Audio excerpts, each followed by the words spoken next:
I do want to give the NFL and CBS a nice little pat on the back as we look back on this Super Bowl one last time. It was the most watched Super Bowl of all time. And not only that, Super Bowl 58 was the most watched television show in history. You had 123.4 million viewers. You had about 202 million viewers that watched at least some of the game. Lige, I'll start with you. What made this Super Bowl so intriguing to so many people? I mean, the obvious one, right? Taylor Swift being part of the Chiefs' kingdom, right? I mean, you think that Brady added about 20 million viewership? I don't know, maybe more, man. I mean, maybe more. Yeah, a lot of Swifties out there. Yeah, so you look at that, and then you would think when you talk about storylines, the revenge factor for the 49ers having lost this Super Bowl to the Chiefs 4 years ago. So I think a lot of people tuned in for that because it's rare we get to see a rematch in the Super Bowl. I think going back to, the Cowboys and Bills is when we saw that constantly throughout the 90s. For us to have this same matchup just 4 years apart, I think was very intriguing to a lot of people. So I think it's a tie between the Swifties. I won't even say a tie because, like Brady said, the Swifties alone might have been 30+ million viewers by themselves, but then also the rematch of the Super Bowl from 4 years ago. Well, I'll tell you this real quickly. You mentioned the Swifties. It was a huge increase in women that watched the game. It was plus 9% year over year. And then when you go from women age 18 to 34, it was about a 6% increase year over year. So that certainly at least had to play a factor. One other thing that I thought was interesting was there was multiple different streams of this game. Obviously, it was on CBS. You could watch it on Paramount Plus, and we had a Nickelodeon alternative broadcast, and those alternate broadcasts didn't seem to cannibalize each other at all, which, Brady, it kind of made me think, obviously we have other alternative broadcasts. Do you think we're going to see even more of that now that we are seeing that it's not really hurting the overall main product? Yeah, I think, cannibalism is something that you're always concerned by. I think, not to talk about another network, but, you look at what ESPN has been doing, or Disney, ESPN, ABC, has been doing with Monday Night Football, having your normal presentation of Monday Night Football and then this alternative broadcast with both Eli and Peyton Manning and kind of the Manning cast, if you will, for a lot of their college football games. I mean, they blow it out. They've got like every single possible channel they've got on the college football national championship or semifinal games. They've got alternative broadcasts where if you're a super diehard fan and maybe you love your team, you can like hear the radio group or former alums who are just sitting there chilling, talking like it's a podcast about the game.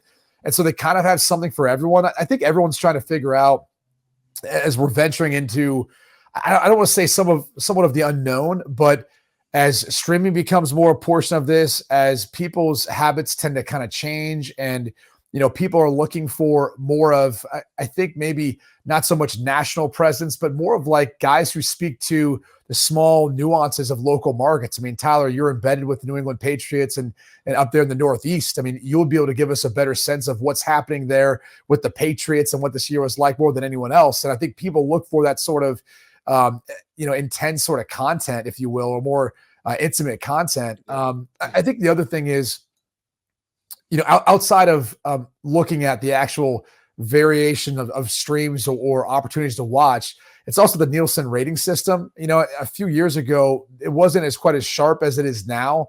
I think you're seeing more hotels, bars, all of that's factoring in more than it was before. It didn't used to be like that. So they've even had to sharpen their rating system that I think have helped, increase the actual viewership and numbers, because we weren't getting that before. We were only getting households.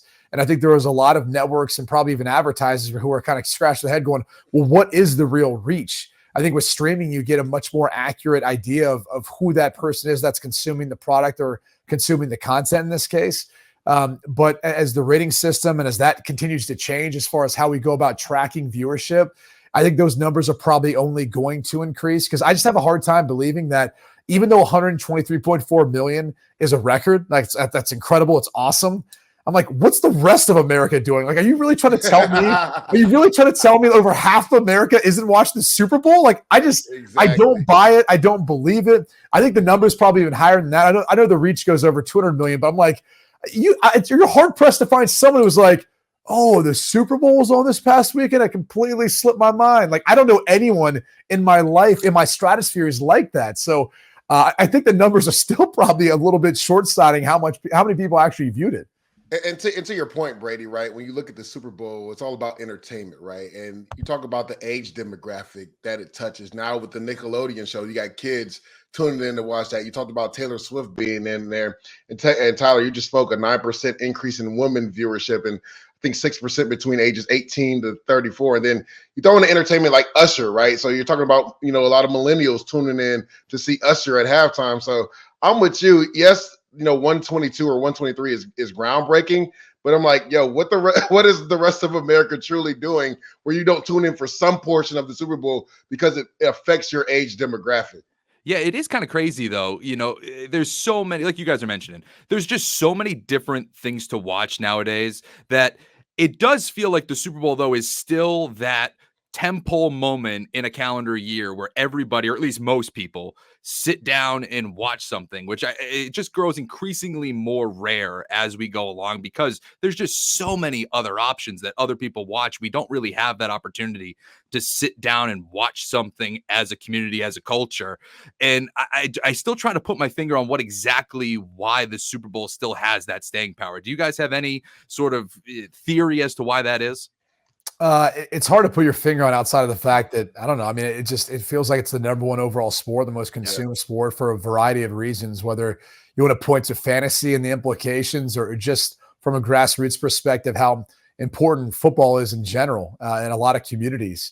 I think the other thing is no one really has been able to challenge it. I think, if you look at the NBA, you look at America's pastime, there's a reason why we call baseball that, granted different time of the year, but even hockey, I've got a brother-in-law that's playing in the NHL right now, and they were off on Sunday. I was watching the game with them. So like you kind of go back and looking like other sports don't even want to try to compete with it. I was almost going to say, as we look for other ways of continuing to grow viewership, and I know this was kicked around during Super Bowl week, Tyler. I'm not sure if you saw this, and Lejean, I'm not sure if you heard this narrative, and I think it was Dan Patrick who talked about, hey, what about a Saturday Super Bowl? It feels odd. Like, you can't say Super Bowl Sunday anymore. It's now really Super Bowl Saturday, but there's an element of like, could you get more people to even tune in if it's a Saturday versus a Sunday? Because that 6:30 kickoff time, that's not really 6:30, then might make some people on the East Coast, especially depending on the game, the flow, all that. Maybe they go to bed, they're not watching all the way through. That's a reality of it. And I think there's some people who obviously in the West Coast, it's a little different, considering it starts at 3:30 on their time, but I do wonder if they would be willing to tweak the days potentially, if that's ever a factor or consideration for helping to continue to grow viewership, even though it would take away from the feeling of Super Bowl Sunday. I mean, it's not like a 24-hour period is going to be that big of a difference in regards to rest for the players, considering they have the week off prior. Well, when you look at it too, I think one thing we can say for sure, Tyler, that football is king. And Brady, you make a good point of potentially moving it to Saturday because the NFL has already kind of flirted with that, right? This year we saw a Black Friday game, and you talked about it, Brady, like other sports can't even come close to competing. If anything, the NFL has taken over other sports as holidays. Like, let's not forget, right? Black Friday was always synonymous with college football, right? There was it's rivalry weekend, and a lot of rivals play on that Black Friday. And now you look at Christmas, that was always the NBA holiday. NFL say, you know what? We want a little piece of that too. And the viewership was out of the water compared to what the NBA got. So I just think no matter what, football is king in America. That's actually a really intriguing idea to move it to Saturday because, to your point, a lot of people on the East Coast, right? That game doesn't end until around midnight. You got to go to work the next day. I know a lot of people have flirted with saying, shouldn't Monday be a national holiday in America for everybody to be off because the Super Bowl is so late?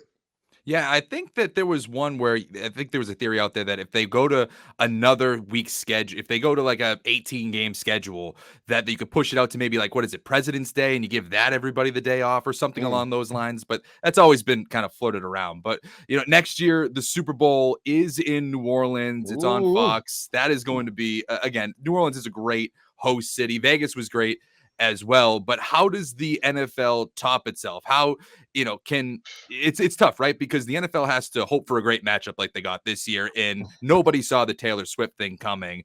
How do you think, Leger, do they do that in 2024? Who's the next big celebrity, Leger?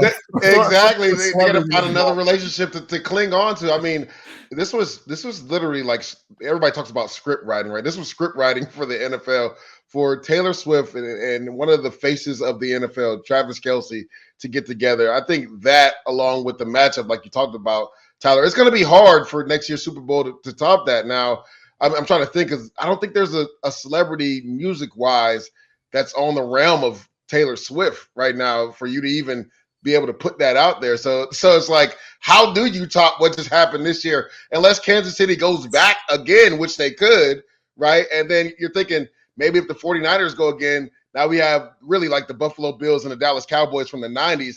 To me, that's probably the only way you could top that.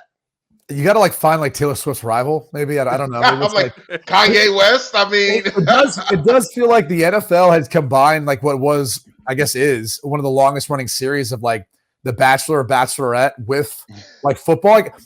I mean, you go back to originally like, hey, why is the viewership up? Well, obviously Taylor Swift, but there were so many thoughts of what was going to happen after the game, especially if Kansas City won. Like people were like, oh yeah, Travis Kelce is going to propose. This is the Fiesta Bowl. This is Oklahoma, Boise State, but on steroids. And Boise State's going to end up winning the game. And we're going to see the proposal at the end. Like it had all those like thoughts to it. Like this is actually how it's going to be scripted out and going to end. And so it's kind of funny whether it's legitimate or not. I don't care. It's kind of fun just to see all the drama surrounding it. But it does feel like it was a natural blend of like Bachelor, Bachelorette type discussions and pop culture with football. And I don't know how you increase it from there. I'd say this, going back to your initial question, Tyler, like the one thing I think the NFL has over every other sport is there's so much on the line for each one of the games. It's one of the reasons when you brought up the 18-game schedule that I do become a little bit worrisome of, will there be viewer fatigue? I mean, Mark Cuban had mentioned it a while back as the NFL started to encroach on the NBA season schedule, like Leger kind of pointed out to with Christmas. Like if I'm the NBA, I might as well just move my start of the season to the week after the Super Bowl. Just give up. Might as well.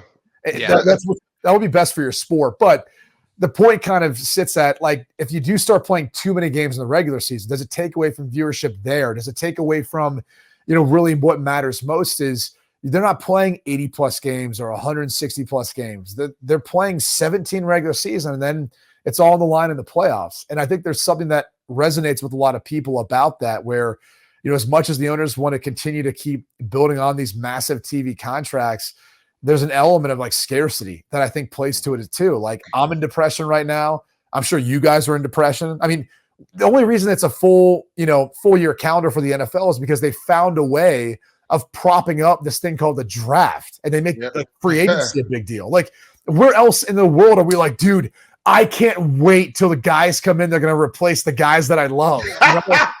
Like where else do we talk about that? It's like literally a holiday.